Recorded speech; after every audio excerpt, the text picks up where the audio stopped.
reputação, cheios do Espírito e de sabedoria para os encarregarmos desse serviço.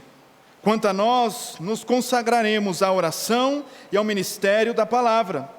O parecer agradou a todos, e então elegeram Estevão, homem cheio de fé e do Espírito Santo, Filipe, Procoro, Nicanor, Timão, Pármenas e Nicolau, prosélito de Antioquia. Apresentaram estes homens aos apóstolos, que oraram, eles impuseram as mãos. A palavra de Deus crescia em Jerusalém, e o número de discípulos aumentava, também um grande número de sacerdotes obedecia à fé. Feche seus olhos, vamos orar mais uma vez. Senhor, nós estamos diante da Tua santa palavra, e por isso nós te pedimos, ilumine a nossa mente, pois carecemos da Tua graça para compreendermos, carecemos da Tua iluminação para compreendermos as verdades do Evangelho que está diante de nós. Ajuda-nos como igreja do Senhor neste lugar, é o que nós te pedimos e imploramos em nome de Jesus. Amém. Queridos irmãos, permita-me fazer uma breve pergunta a você esta noite. Você se considera uma pessoa focada nos seus afazeres, nos seus estudos, no seu dia a dia? Você se considera alguém que, ao iniciar amanhã, uma segunda-feira, você é alguém focado em tudo aquilo que você tem para fazer? Fique com a resposta para você. Mas a grande verdade é que já está sendo comprovado em nossos dias que a nossa exposição, de maneira muito grande à tecnologia, tem nos levado a viver uma vida, muitas vezes, com a falta de foco que deveríamos viver. Alguns estudiosos acerca do comportamento humano dizem que nós estamos vivendo em uma geração sem foco, sem concentração, sem direção para fazer aquilo que realmente importa. Eu não sei se é somente eu, mas eu sei que deve ser os irmãos também passar isso. Quando você pega o seu celular para fazer uma ligação para alguém, daqui um pouco você já está numa mídia social, daqui um pouco você já está vendo um vídeo, daqui um pouco você já está acessando um site, e daqui um pouco você não fez mais a ligação. Isso é algo que marca as nossas vidas. Portanto, a dificuldade de ter um foco, de se concentrar, afeta as nossas vidas em todos os sentidos, pessoal, familiar, profissional, e isto traz terríveis prejuízos, e com isso nós não tornamos pessoas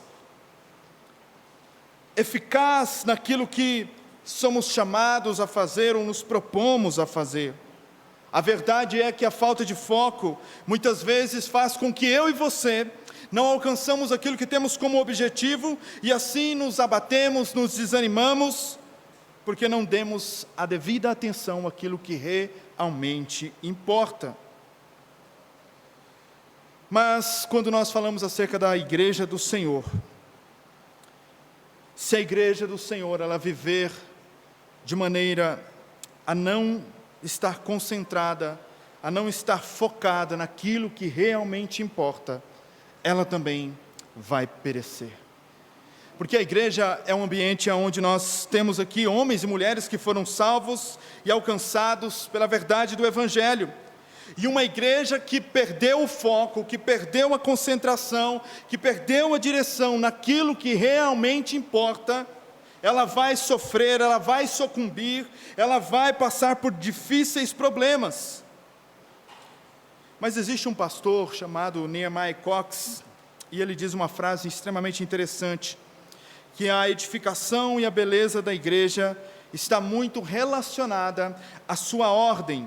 E esta é uma frase, e tem aí no site o Estandarte de Cristo, de um sermão que este pastor batista pregou no ano de 1681, na ordenação de alguns presbíteros e diáconos naquela igreja em Londres. E ele dizia que a beleza da igreja, a edificação, está relacionada à sua ordem. Mas o que caracteriza a ordem de uma igreja? O que caracteriza a beleza de uma igreja? O que caracteriza a beleza do povo de Deus? Deus deixou isso na sua palavra estabelecido. A igreja é composta por membros, é composta por diáconos, é composta por pastores, presbíteros. Ela é um lugar onde nós nos reunimos para cultuar ao Senhor, a Assembleia dos Santos. Mas toda esta beleza, toda esta ordem da igreja, se ela não tiver um foco, se ela não tiver uma concentração naquilo que é essencial, importante, certamente esta igreja não será bela, esta igreja não será organizada. Por isso, a ordem da igreja, ela está relacionada à concentração, ao foco naquilo que realmente importa. A beleza da igreja está relacionada a isso. E quando nós estamos falando sobre igreja, não fique pensando num ambiente muito distante. É eu e você, nós somos povo de Deus. A beleza, a edificação das nossas vidas como povo de Deus reunidos neste lugar, está intimamente ligado sobre o nosso foco, sobre a nossa concentração naquilo que realmente importa. Deus estabeleceu as coisas na igreja para que ela seja bela e para que ela edifique. A igreja, ela tem que ser um lugar de edificação, é verdade, mas ela também é um lugar que revela e mostra a sabedoria, a beleza do Senhor, por meio do Evangelho em salvar pecadores que mereciam um inferno. E por isso, nós precisamos lembrar que se Deus estabeleceu como deve ser, a ordem que deve ser, nós precisamos nos atentar, se nós queremos ser uma igreja saudável, uma igreja que glorifica ao nome do Senhor. Queridos irmãos, eu tenho por mim que se você está aqui é porque você crê que esta igreja é uma igreja bíblica. Se você está aqui é porque você crê que neste lugar o Evangelho do Senhor está sendo pregado com fidelidade, e por isso nós precisamos compreender acerca da doutrina da igreja. O pastor Jonathan Leeman, um pastor norte-americano, ele diz algo extremamente interessante. Nós, como povo de Deus, erramos muito como igreja, porque não meditamos naquilo que o Senhor descreveu, daquilo que o Senhor nos orienta, nos ordena, para sermos como povo de Deus, como igreja do Senhor. Ou seja, se queremos que a nossa igreja seja um lugar que apresente ao mundo acerca da beleza do Criador, da santidade, da soberania do Criador, queremos que a nossa igreja seja um lugar de edificação, fazemos por bem buscar na palavra do Senhor aquilo que Ele deixou como orientação, como instrução, para que as coisas na igreja local funcionem da maneira que devem funcionar. Meus irmãos, escute bem uma coisa, as coisas nesta igreja não funcionam conforme eu e o pastor Luiz queremos. Nós não temos uma ordem no culto porque tiramos isso da cabeça. Não temos pastores, uma pluralidade de pastores, ou também diáconos, porque tiramos isso da cabeça. O que nós, como bons batistas, estamos fazendo aqui é voltar às Escrituras e entender aquilo que o Senhor deseja para que as coisas funcionem na igreja. Irmãos, eu tenho uma coisa muito triste para te falar esta noite. A sua opinião sobre a igreja pouco importa para Deus, porque Ele definiu tudo como deve ser por meio das Escrituras na igreja do Senhor. E talvez isso soe como um pouco de desabafo, mas o pastor muitas vezes ouve tantas coisas, eu acho que a igreja tem que ser assim, tem que ser assado, e nós estamos ignorando a sabedoria divina, a sabedoria bíblica, para o funcionamento da obra do Senhor neste lugar. Então, se você é um membro da igreja, você tem o dever, você tem a missão, você tem a responsabilidade de saber o que Deus deseja que nós sejamos como igreja do Senhor. Porque, meus irmãos, as tentativas de impedir que a igreja prosseguisse, que a igreja avançasse, foram inúmeras. E o texto de Atos que nós estamos lendo esta noite, vai nos dizer ali no capítulo 4, que a igreja sofreu perseguição, no capítulo 5, que a igreja tinha infiltrados.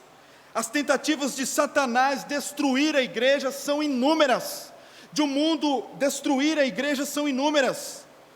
Mas Satanás não conseguiu pela perseguição, porque quanto mais perseguia o povo de Deus, mais o evangelho crescia e espalhava.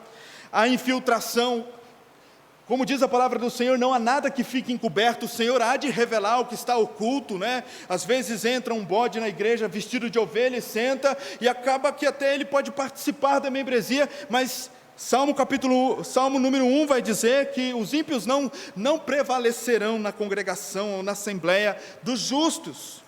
Mas existe uma terceira investida de Satanás, que faz com que a igreja também possa ser levada à destruição, que é a falta de foco, a falta de concentração naquilo que importa realmente, é a distração naquilo que é essencial. Nós corremos um grande perigo como igreja neste lugar, Igreja Batista Saron, em não cumprir a missão do Senhor, em não glorificar ao Senhor, em não exaltar ao Senhor, porque são muitas as distrações que nos acometem dia após dia. Irmãos, só contar um pouquinho como é a agenda muitas vezes de um pastor. Preciso ligar para o irmão Sebastião.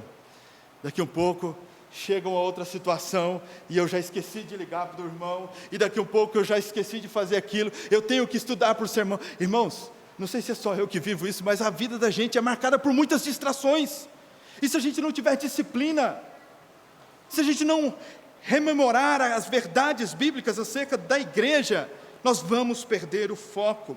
E o que Lucas está descrevendo aqui são as bênçãos dos desafios enfrentados em uma igreja pelo crescimento numérico dos crentes em Jerusalém. Esta igreja começou a crescer rapidamente, o número de discípulos chegava a 3.000 membros, e curiosamente, por mais que esta igreja desfrutava de um crescimento, porque todos nós desejamos que a igreja cresça, ela passava por problemas, como nós também passamos hoje, neste dia, e também como igreja local.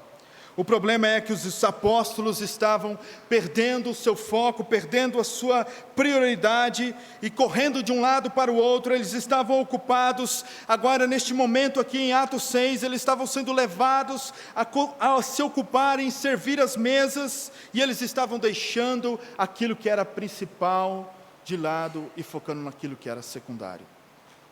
Irmãos, talvez você se espante, mas ouça muito bem. Se tem alguém aqui neste lugar que tem o dever de orar mais por vocês, sou eu, o pastor. Os pastores devem orar pelas suas ovelhas. Mas, se os pastores não tiverem tempo para orar, eles não vão orar. E eu lembro que o pastor Vinícius Musselman disse para mim um conselho um dia, falando assim: você precisa lembrar a igreja que ela precisa te dar tempo para orar por ela. E esta é uma verdade, que nós podemos ser levados pelas distrações constantemente. Deus, em sua infinita sabedoria, portanto, entregou para a sua igreja aqueles que vão se preocupar com a beleza, com a edificação, com a espiritualidade, com a devoção, para que a igreja cresça, floresça, e o nome do Senhor seja assim glorificado e exaltado. Queridos, se você e eu confiamos em Cristo Jesus, existe uma verdade muito séria para nós esta noite.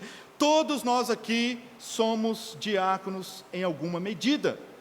Mas o Senhor, em sua bondade e sabedoria, chamou alguns para exercer esta função, para que aquilo que é o principal, a diaconia da palavra, como nós vamos ver, seja mantida e a igreja continue sendo edificada, instruída, catequizada, para a glória do Senhor.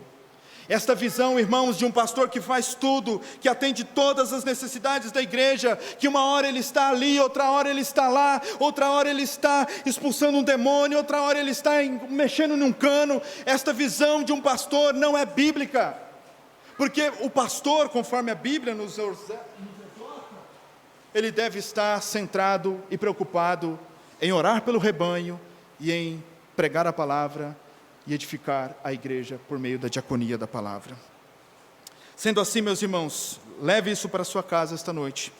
A igreja é uma comunidade de diáconos, servos, e cada um deve cumprir o seu propósito para a edificação do corpo, para o avanço do evangelho, por meio da proclamação das boas novas e da palavra de Deus. O que nós estamos querendo dizer com isso, irmãos? A responsabilidade de manter a edificação desta igreja não é somente dos pastores e nem dos diáconos, mas de todos nós que somos membros e fazemos parte deste corpo. A responsabilidade de manter a beleza desta igreja local não é somente dos pastores, dos diáconos ou de alguns irmãos, mas é a responsabilidade de todos os membros. Todos nós somos diáconos em algum sentido. E por isso nós precisamos nos atentar a esta verdade. A beleza e a edificação da igreja estão ligadas à sua ordem e à sua organização. E a diaconia é o serviço de acolhimento, enquanto os pastores, os presbíteros, diaconizam na palavra, na edificação, nas orações, aqueles que foram instituídos por Deus como oficiais, diáconos, são separados para cuidar do serviço da igreja, para que os pastores se afadiguem na palavra e proclamem a palavra do Senhor com fidelidade. Sendo assim, o diaconato demonstra um serviço por meio de Cristo.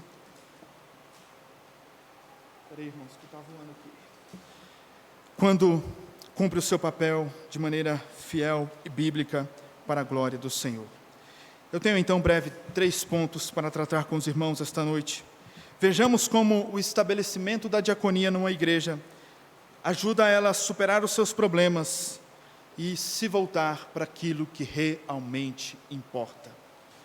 Em primeiro lugar, nós temos aí, devemos esperar problemas quando uma igreja começa a crescer. E o texto está dizendo no verso 1 de Atos capítulo 6, que o crescimento numérico desta igreja aqui trouxe problemas para esta congregação, para os apóstolos, para os membros, e estes problemas precisavam ser enfrentados com urgência e com sabedoria. A terceira investida de Satanás de ataque contra a igreja foi a pior de todas, porque isto é algo que nós vivenciamos todos os dias e com muita facilidade. É a divisão. Meus irmãos, está tudo muito bem, muito unido. E às vezes para a gente congregar, aconchegar, apacentar, é algo que dá trabalho. Mas para dividir, irmãos, é só fazer isso aqui, ó. Hoje o negócio está caindo tudo aqui, irmãos. Espera aí que alguém vai ter que me ajudar. É isso aí, tá bom. Obrigado, diácono. Que Deus abençoe. A igreja pode ser dividida de maneira muito rápida e fácil. Olha só o texto, a viúva dos helenistas, aqueles convertidos que vieram da dispersação, não falavam hebraico, começaram a murmurar, reclamar, porque estavam sendo esquecidas. E a palavra aqui, murmurar, sugere como um zumbido, como um tumulto no meio da comunidade, que comprometia a sua união, comprometia a sua paz, comprometia o fortalecimento da sua unidade. John Stott vai dizer, e chega ao ponto de dizer, que se a igreja tivesse sucumbida a qualquer um desses 3 ataques, a nova comunidade de Cristo Jesus, a igreja que estava florescendo, logo ela seria aniquilada na sua infância por meio de divisões. Problemas sempre vão existir, e embora a administração distribuição de alimentos, aqui no contexto de Atos, era algo importante, nós vemos isso no contexto de toda a Bíblia, o amparo aos necessitados seja algo importante, nós precisamos lembrar que Deus estabeleceu as coisas devidas nos seus lugares, para que tudo cumpra um propósito. A verdade é, meus irmãos, que muitas vezes nós podemos passar por dificuldades como igreja, e nós precisamos estar sempre atentos que os problemas vão acontecer. Nós estamos vivendo em um tempo onde as pessoas estão... Se você chegou aqui, se você está procurando uma igreja, amém por isso, mas as pessoas estão procurando como se existisse uma igreja perfeita e sem problemas. E se você encontrar, não entre nela que você vai estragar. Porque a igreja perfeita não existe, irmãos. À medida que esta igreja... Estou aqui há 6 anos, ela começou a crescer, pessoas começaram a chegar, eu sempre ouvo os irmãos dizer, os problemas começaram a aumentar. E meus irmãos, é louvável os irmãos tentarem ajudar, alertar o pastor, tem que ver isso, tem que ver aquilo outro, mas é preciso dizer, meus irmãos, para aqueles mais românticos da fé cristã, que os problemas sempre vão existir nesta igreja local. Por muito tempo eu criei uma mentalidade que, Senhor, eu vou me esforçar e um dia as coisas vão ficar redondinhas na igreja e assim, conseguimos, não tem mais problema. Isto é uma utopia, isto é uma mentira, nunca vai acontecer. Porque nós resolvemos um problema, aparece outro problema. Os irmãos da liderança da igreja, da diaconia, os irmãos que servem aqui, sabem disso. Vamos pegar um exemplo, arrumamos um problema na caixa de som deste lado, ou arrumamos um problema no som, estragou o ar. Irmãos, os problemas sempre vão chegar na vida de uma igreja.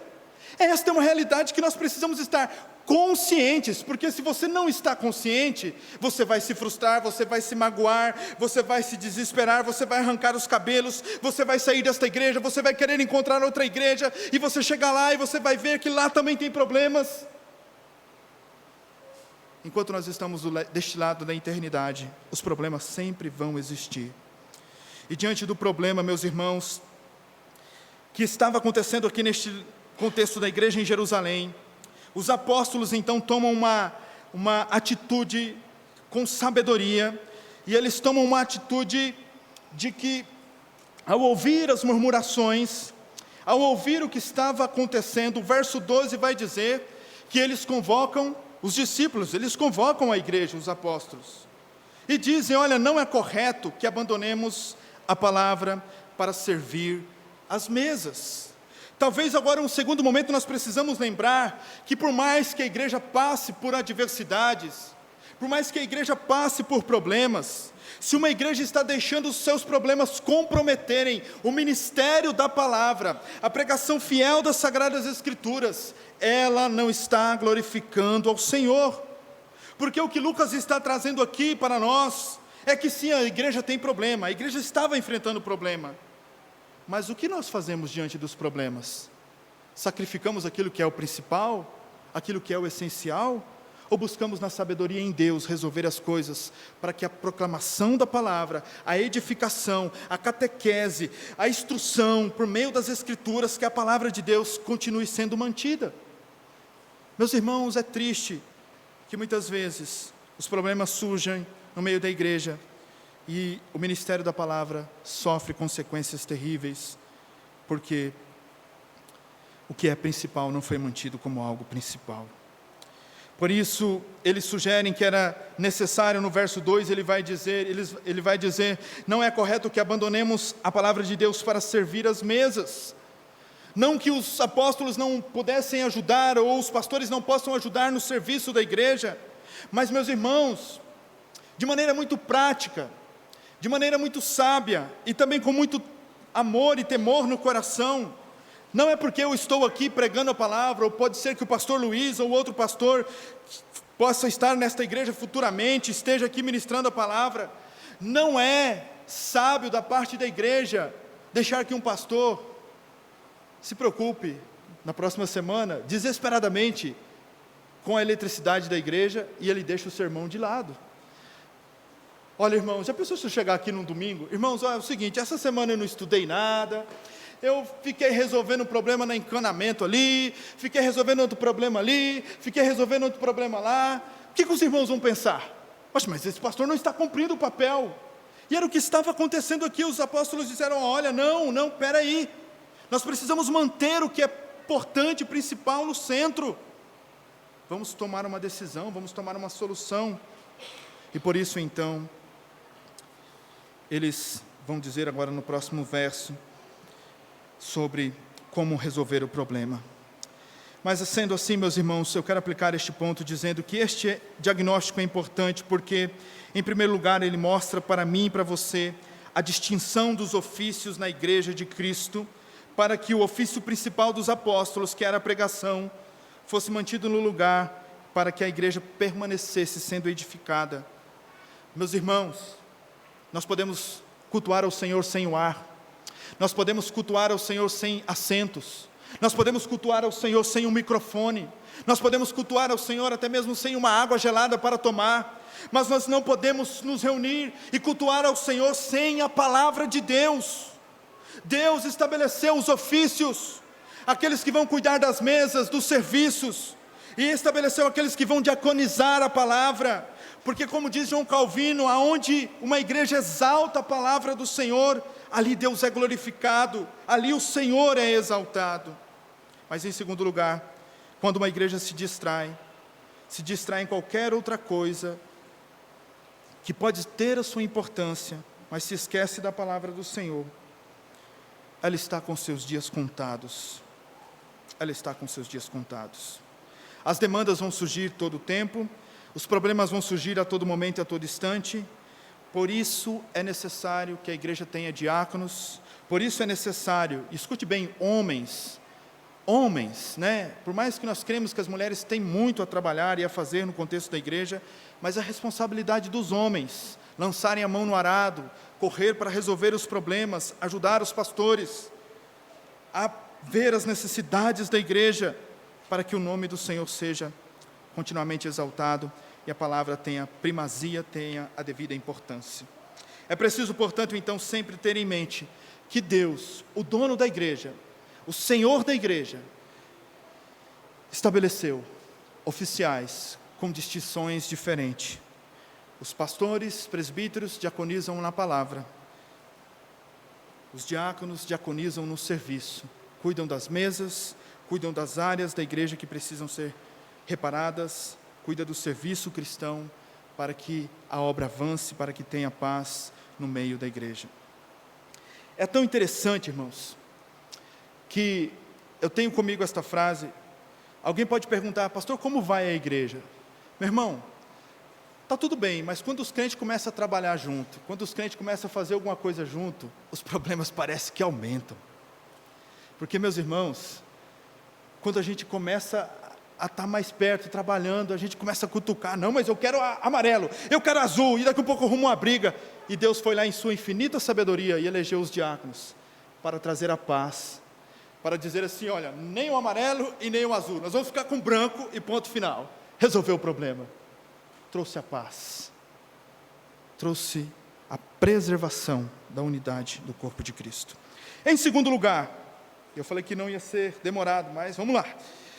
Devemos ter em mente, devemos proteger as prioridades bíblicas com sabedoria do alto.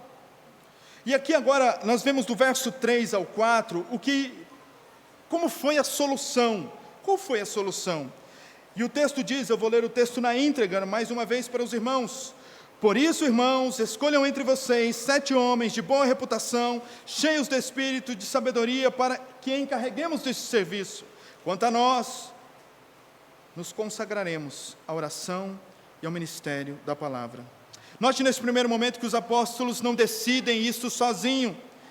Eles não escolhem diáconos pela afinidade, eles não escolhem porque são amigos de um ou amigos de outro. Em primeiro lugar, eles conscientizam a igreja da necessidade de priorizarmos a palavra de Deus.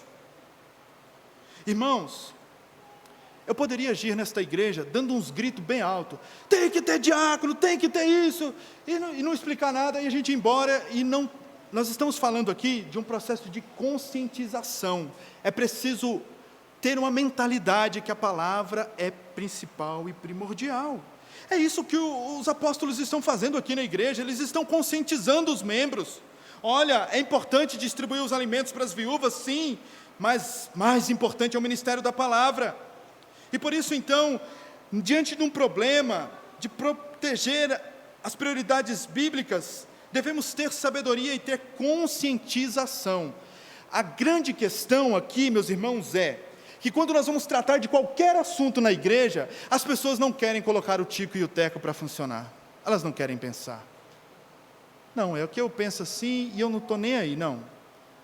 Nós estamos falando, irmãos, de uma igreja que está consciente dos passos que ela está dando.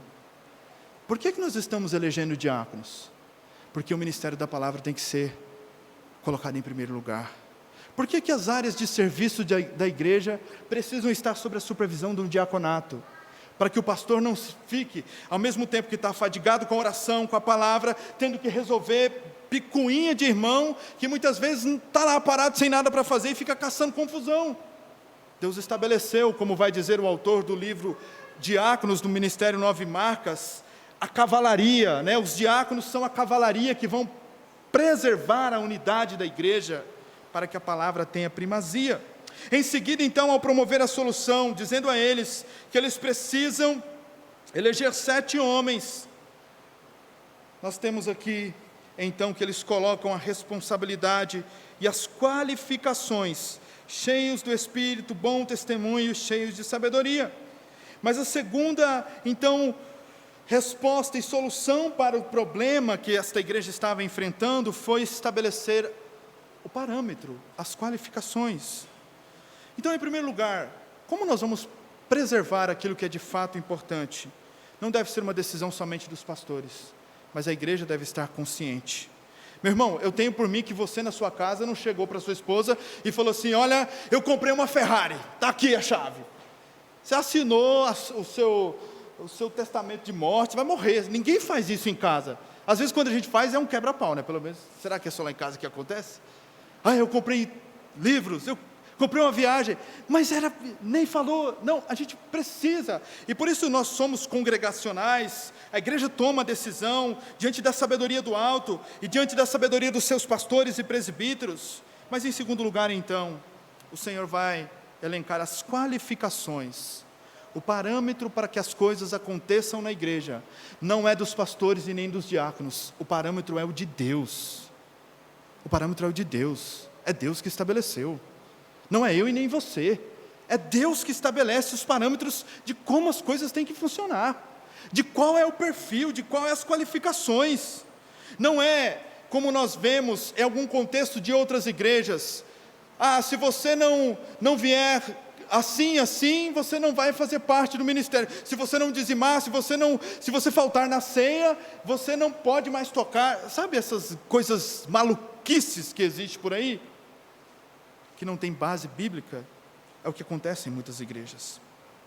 Portanto, isso nos lembra que, meus irmãos, a igreja é uma agência espiritual, ela não é uma agência material, ou ela não é uma sociedade comum deste mundo, ela pertence a outro reino, e por isso as qualificações são de Deus, são celestiais, vêm de cima, não é desta terra. A igreja é uma agência espiritual, e como uma sociedade espiritual que ela precisa se atentar para estas qualificações que vêm do alto céus.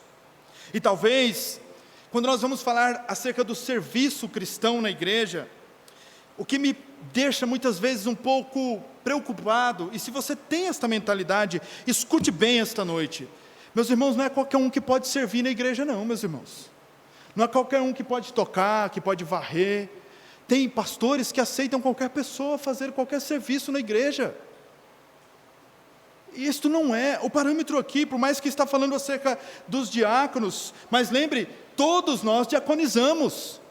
Por isso, todos nós, ao trabalhar, ao servir ao Senhor numa igreja local, precisamos de dar bom testemunho.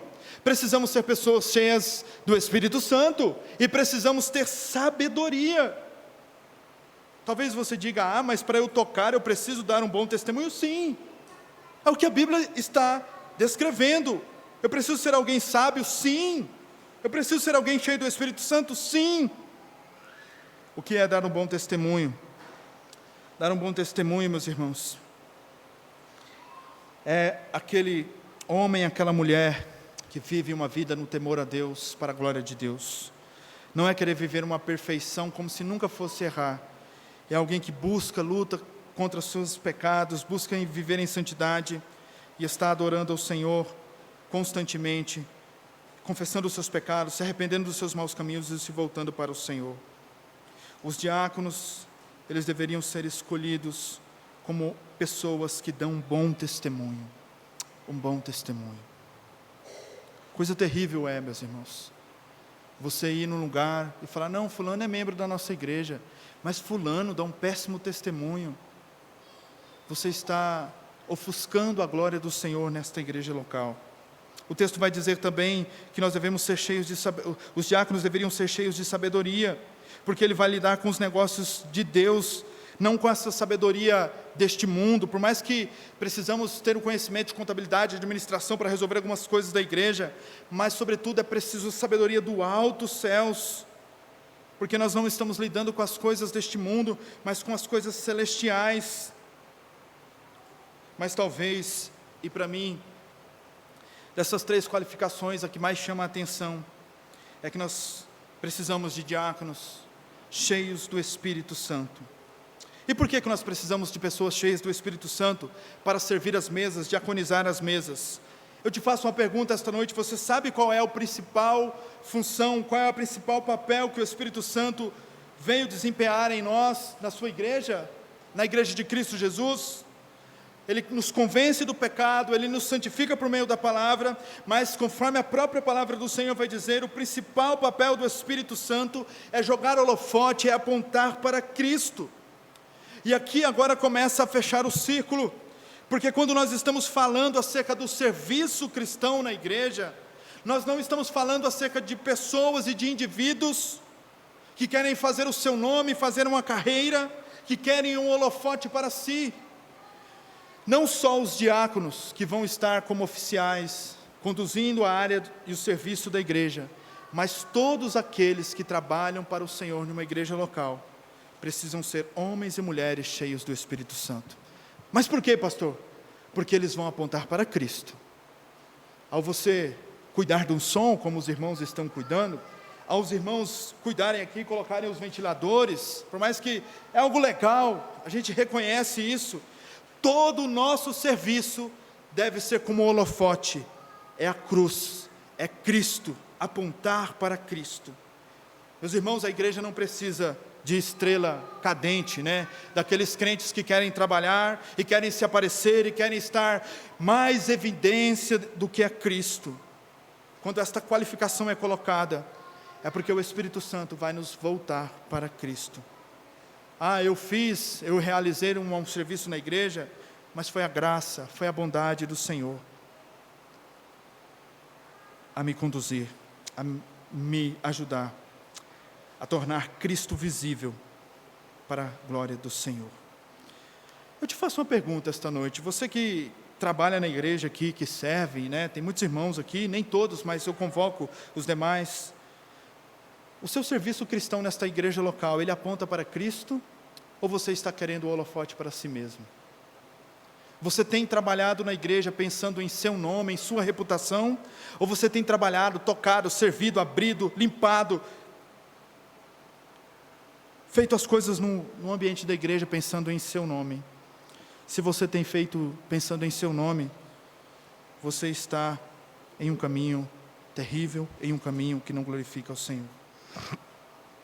É preciso lembrar, meus irmãos, que somente homens e mulheres cheias do Espírito Santo vão se entregar, vão se doar, vão render graças ao Senhor, porque o primeiro mártir da igreja não foi um apóstolo, não foi um pastor, não foi um presbítero, pastor ou presbítero. O primeiro mártir da igreja foi Estevão, um diácono cheio do Espírito Santo. Foi um homem cheio do Espírito Santo. Só conseguem morrer pela causa de Cristo homens e mulheres que são cheios do Espírito Santo. Nós precisamos lembrar também que a igreja, meus irmãos, ela precisa buscar a sabedoria do alto. Meus irmãos, se você me acha um pastor fraco, porque em algum momento nesta igreja eu vou dizer assim: irmãos, eu não sei o que fazer, vamos orar, dê um tempo para os pastores pensar. Você está desprezando a sabedoria divina, porque como nós resolvemos os nossos problemas hoje, nós queremos resolver tudo na maneira muito rápida, e ver isso e ver aquilo outro, mas é preciso dar aquela pausa, é preciso ler as Escrituras, é preciso: Senhor, me dê sabedoria. Para onde nós vamos? Para onde nós vamos? Talvez algumas pessoas vão perguntar assim para mim, como já aconteceu: pastor, por que tanto tempo a gente está falando sobre fortalecer a diaconia, fortalecer a diaconia, fortalecer a diaconia? Eu já estou cansado desse negócio de fortalecer a diaconia na igreja. Meus irmãos, é porque nós não queremos que as coisas sejam resolvidas na força do braço, mas que o Espírito Santo molde a mente, molde o coração, e que possamos agir com sabedoria. Porque seria muito fácil eu e o pastor Luiz chegar um dia aqui, vem aqui fulano, vem aqui ciclano, vem aqui beltrano, se ajoelhem aí, derramar um óleo assim: hoje vocês estão sendo ungidos diáconos. Não, meus irmãos, nós precisamos de sabedoria do alto para resolver as coisas da igreja. Entretanto, meus irmãos, precisamos, ainda que somos pecadores, carecemos da graça e da misericórdia do Senhor, somos pecadores que foram salvos, alcançados pelo Senhor, temos uma nova vida por meio do Senhor Jesus Cristo, e andamos assim na dependência do Senhor, porque por mais que somos falhos, por mais que erramos, o Senhor aprove em sua graça usar pecadores que se arrependeram dos seus pecados e se voltaram para Ele, para a edificação da sua igreja. E em terceiro e último lugar, devemos ver os problemas como oportunidades de crescimento no Evangelho. E aí nós vemos do verso 5 ao 7, neste derradeiro ponto, todos os problemas que nós passamos como igreja do Senhor, nós precisamos ver como oportunidade para crescimento, para amadurecimento, para avanço no Evangelho. Meus irmãos, esse pastor que vos fala, por mais que eu ainda tenha pouca idade, nos momentos mais difíceis de problemas que nós passamos nesta igreja, eu falei assim, acabou. Amanhã nós vamos fechar as portas, vamos encerrar as contas, destituir a igreja, mas sempre nos momentos mais difíceis, tratando disciplina, discussões, divisões, sempre o Senhor nos fez enxergar como uma oportunidade de crescermos no Evangelho. Antigamente, quando acontecia um problema aqui na igreja, irmãos, principalmente depois do culto, eu chegava em casa e não conseguia dormir. Eu ficava para um lado e para o outro, para um lado e para o outro. Pelo menos eu acho que agora eu já chego em casa e falo, Senhor, a igreja é tua. Se o Senhor está permitindo certas coisas acontecer, o Senhor vai trazer o crescimento. Eu vou deitar e fazer igual o salmista, eu vou pegar no sono, porque o Senhor é quem cuida da sua igreja. E meus irmãos, como o apóstolo Paulo vai dizer ali, a carta aos Coríntios, certas coisas é bom acontecer no meio da igreja, para revelar quem é quem, para a gente ver as dificuldades mesmo que tem a acontecer. É como se você chacoalhasse uma árvore, e os frutos que estão podres, eles vão cair. E o que está acontecendo aqui, meus irmãos, por mais que seja um problema por falta de distribuição de alimento, todo este problema resultou na oportunidade de crescimento. A igreja resolveu o problema e continuou pregando o Evangelho, e como resultado, muitas pessoas foram convertidas, se tornaram discípulos. E o que nós vemos aqui nesses versos finais foi que esta ocasião, este problema, trouxe crescimento. O número dos discípulos foram multiplicados, e mais uma vez a igreja crescia, e a palavra de Deus avançava constantemente na vida daqueles crentes. Se você fazer uma leitura de Atos, você vai ver que várias vezes você ouve a expressão, e a palavra de Deus crescia, a palavra de Deus avançava. Meus irmãos, toda crise, todo problema que nós passamos como igreja, nós precisamos ter esta mentalidade e ver a oportunidade para um crescimento. Eu sei que tem momentos que dá vontade de apertar mais e cair na briga mesmo, não, mas nós precisamos ver como oportunidade de crescimento. Faça um exercício agora, meu irmão. Se as dificuldades que você passou na sua vida, até neste exato momento, não tem te levado à maturidade, ao crescimento espiritual, o Senhor permite, para que possamos crescer, para que possamos avançar, para que possamos glorificar ao Senhor de maneira santa, justa e piedosa. Tenha isto em mente, aplicando este ponto e caminhando para o encerramento. Os problemas da igreja sempre vão ocorrer, e especialmente quando as igrejas estão com o envolvimento de pessoas. Os problemas sempre vão acontecer, mas veja esses problemas como oportunidade para que o Evangelho avance, para que eu e você sejamos edificados, transformados. Se os apóstolos tivessem perdido o foco para se dedicarem somente à diaconia das mesas, a palavra não teria sido espalhada, e consequência disso não haveria crescimento saudável, porque a fé, ela só vem pelo ouvir, e o ouvir a palavra de Deus. A palavra é o principal instrumento que Deus usa para fazer esta igreja crescer. Crescer não somente numericamente, mas crescer em maturidade, crescer em devoção, crescer em santidade, crescer em vidas rendidas ao Senhor. Sempre que a palavra de Deus for negligenciada, a igreja perde o seu vigor e ela se compromete em sua saúde. Por isso, devemos considerar que este é o padrão para nós como igreja: pregar, orar, crescer, antecipar os dramas, administrar os problemas, continuar orando, continuar pregando, continuar resolvendo os problemas, e a gente vai avançando assim, meus irmãos, até Jesus Cristo voltar. Está ciente disso? A igreja vai continuar orando, pregando, resolvendo os problemas, orando, pregando, resolvendo os problemas, orando, pregando, resolvendo os problemas, até Jesus Cristo voltar. Mas talvez você possa dizer assim: pastor, eu não quero fazer parte disso. Ok, beleza, vá em paz.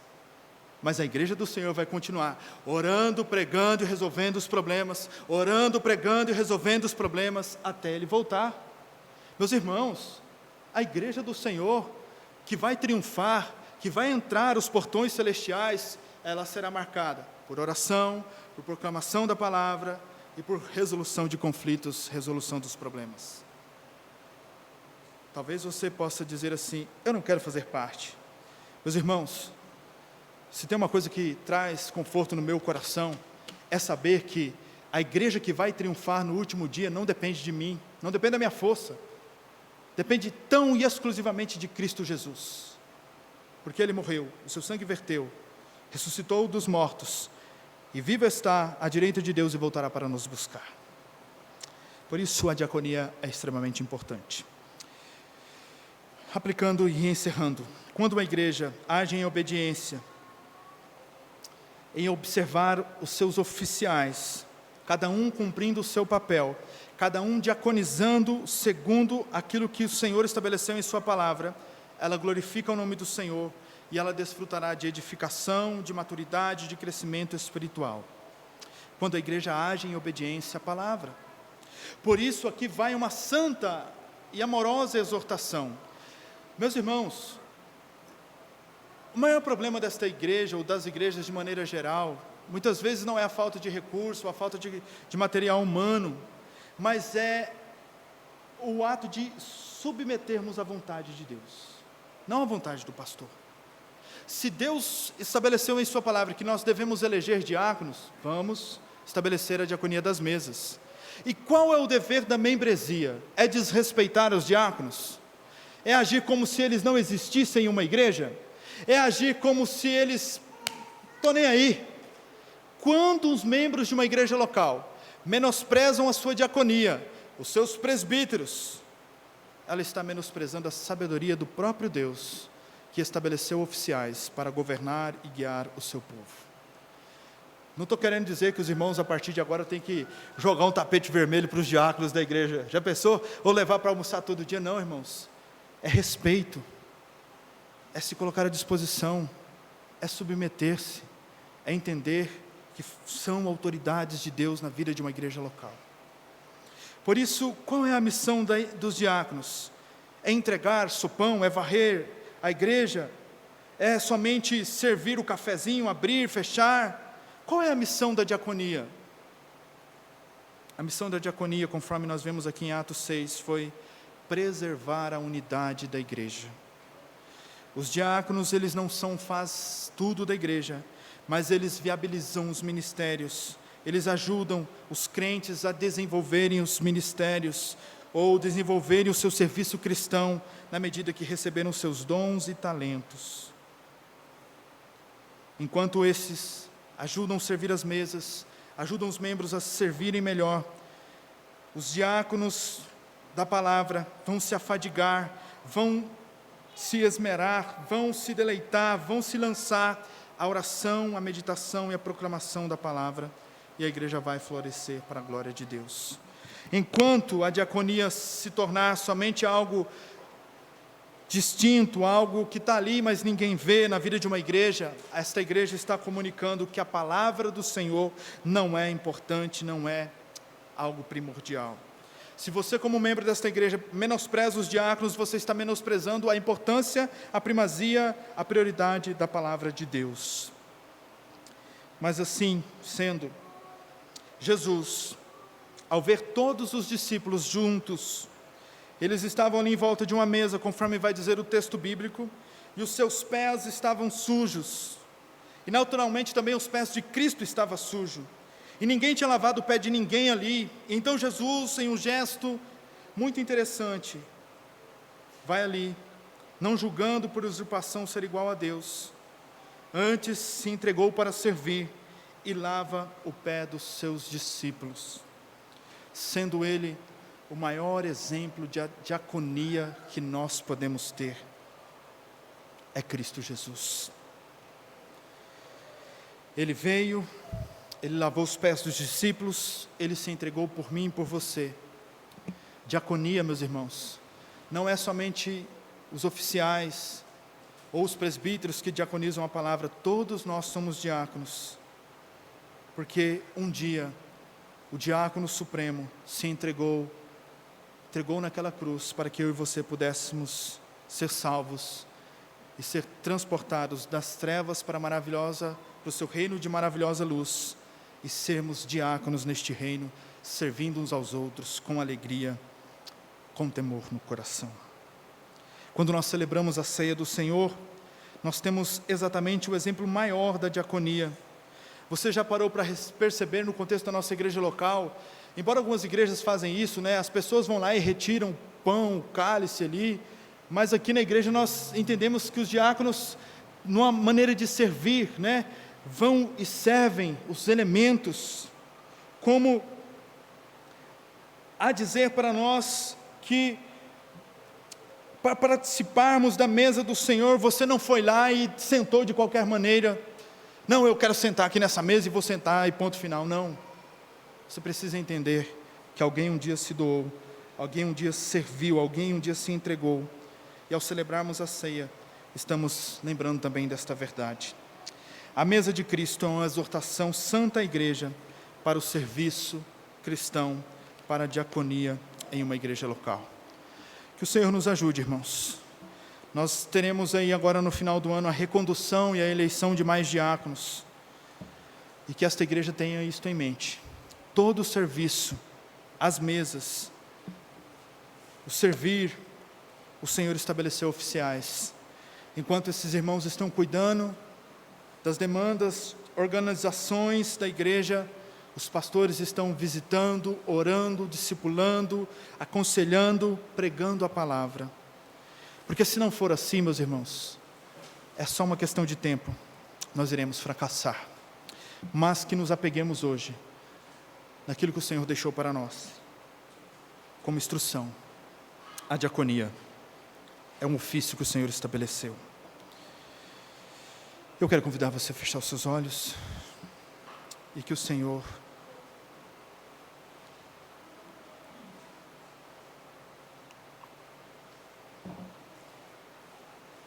te abençoe e te guarde.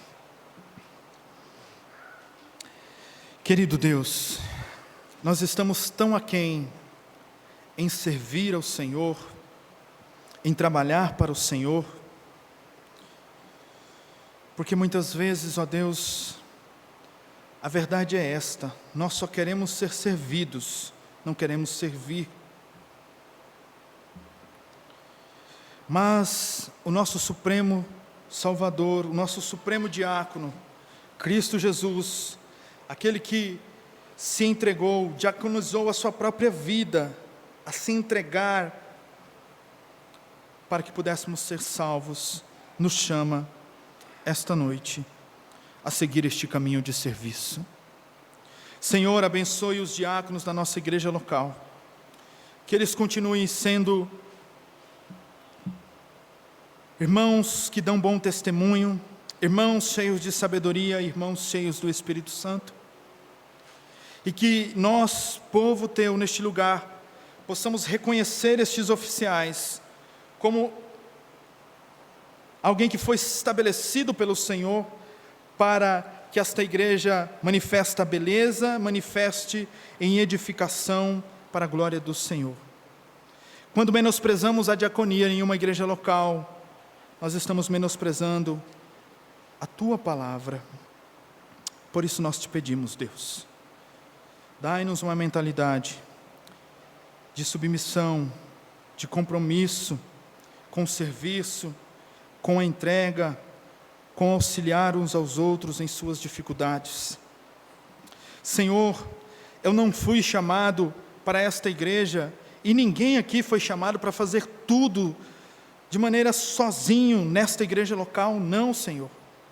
O Senhor estabeleceu o corpo, a igreja de Cristo, e neste corpo existem vários membros, e cada membro tem a sua função, e todos trabalham para a edificação, para a cooperação, para a preservação da unidade. Mas, Senhor, se nós temos a mentalidade de transferirmos a responsabilidade para o outro e não agirmos naquilo que o Senhor nos chamou a fazer, nós estamos menosprezando a Tua sabedoria, a Tua bondade, a Tua misericórdia. Por isso, ó Deus, nós te pedimos, ajuda-nos, fortalece a nossa mentalidade, a nossa compreensão acerca do que é o serviço cristão, do que é servir o Senhor e o seu reino e a sua igreja local. Muito obrigado, ó Deus, pelos diáconos que temos, e que o Senhor levante mais homens, levante mais irmãos para este santo serviço, para que a sua igreja seja preservada a unidade, e para que os crentes trabalhem com alegria, com temor, com satisfação, com alegria no Senhor, para a glória do Senhor. Assim nós oramos, Senhor, em nome de Cristo Jesus. Amém. Amém. Irmãos, eu quero